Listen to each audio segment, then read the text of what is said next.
Okay, so we have talked about civil rights, really early civil rights activism in the Reconstruction era. And most of that conversation was centered on this man on the left, Booker T. Washington. And I sort of briefly introduced that in contrast to him is a man named W.E.B. Du Bois. And I know that you are fighting the urge to say Du Bois, but don't do it. Say Du Bois, like boys, Boys, or Boyz, boys. I promise it's right, even if other people say it. Du Bois, I promise. Okay, so Booker T. Washington, if you remember, is going to be the one to push for slower equal rights, basically. Like focus on education, focus on economic progress, and the rest will follow. So he promotes the idea of immediate results rather than long-term goals, that African Americans should work to gain class mobility, expand Black colleges, and then after educational and economic equality happen, political, social equality will follow. Booker T. Washington does a lot of incredible things. For example, he's the founder of the Tuskegee Institute. And in his speech in 1865, the Atlantic Compromise, he explains this view that Blacks should focus on economic equality and social equality will come later. It's very controversial. We're going to read part of his speech. That's why I'm just sort of introducing the idea.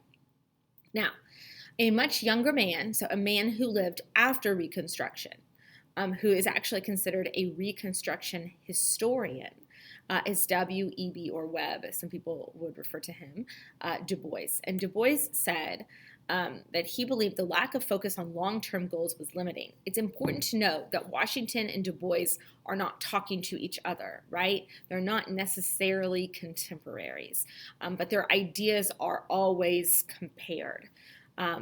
So it's important, he said, not just focus on immediate results, but long-term goals also. Like, why can't we have both? He writes a really influential text called The Souls of Black Folk. He values education, but focuses on professions instead of trades. It's not just enough to have a job. You want to have a job that he thought was more valued in society. It's not enough that African Americans just become educated farmers, or he thought it wasn't just enough that African Americans just become educated, factory workers, that instead they needed to become doctors and lawyers and bankers and that type of professional career. He believed that African Americans should demand complete civil rights immediately. Some people call it an immediacy strategy.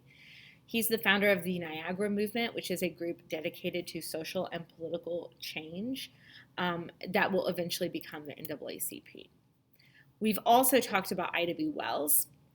She is going to point out the widespread violence and lack of law enforcement action when it comes to discrimination and persecution of African Americans, including the issue of lynching.